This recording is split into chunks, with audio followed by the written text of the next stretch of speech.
In the urban city where I grew up in, gang violence was on every corner. While I waited for the bus every morning to go to school, cars would pull up with gang members. They would try to threaten the people who were waiting for the bus. Every day on the news, we would hear stories of innocent teenagers being shot and killed as a part of gang initiation. At a local high school near my home, gang members terrorized students and a few teachers just because. I learned at a young age to stay away from certain areas in my neighborhood so I wouldn't have to deal with gang violence that much. The effects of gang violence can be found in many societies across America. Originally, most people thought that gangs were only rampant in metropolitan areas like Los Angeles, Chicago, and New York City.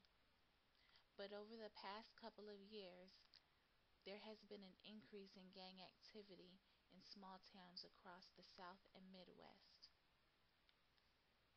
Teenagers in these areas seem to be the main group affected by all this gang violence. Since not many people realize that gangs are in their neighborhoods, they don't know how to recognize the gang activity. City officials and community leaders in these areas seem to know that there is a real big problem with gangs and gang violence. They seem to know what causes it, but they never seem to talk about the effects gang violence has on an area or any ways to stop it.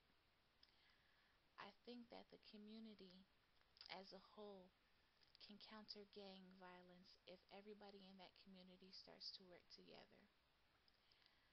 I think, for starters, each person should become aware of their surroundings.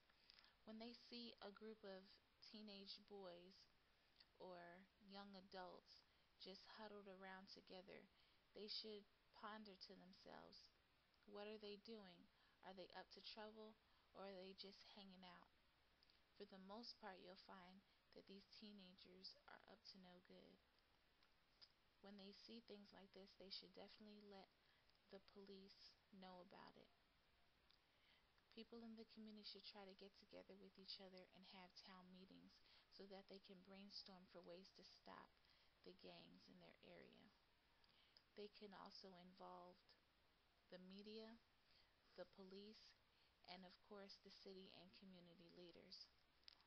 Involving the media will be good because the media will be able to spread this information throughout the city and surrounding areas. It can help to let other people become aware of gang violence in their area, and it will help to shed some light on the issue. When they involve the police know that the community wants things to change. They'll be able to see that the community isn't just going to sit there and take whatever these gangs have to offer. The police will be able to work on a one-on-one basis with people who live in the community to try and stop gang members from selling drugs and doing other things that they shouldn't do. Lastly, they should involve the city officials because city officials can make rules and laws that can help protect the community from gang members. They might be able to enforce a curfew where people under a certain age can't be outside or things like that. I think that if people in the community get together and work, they can definitely counter gang violence.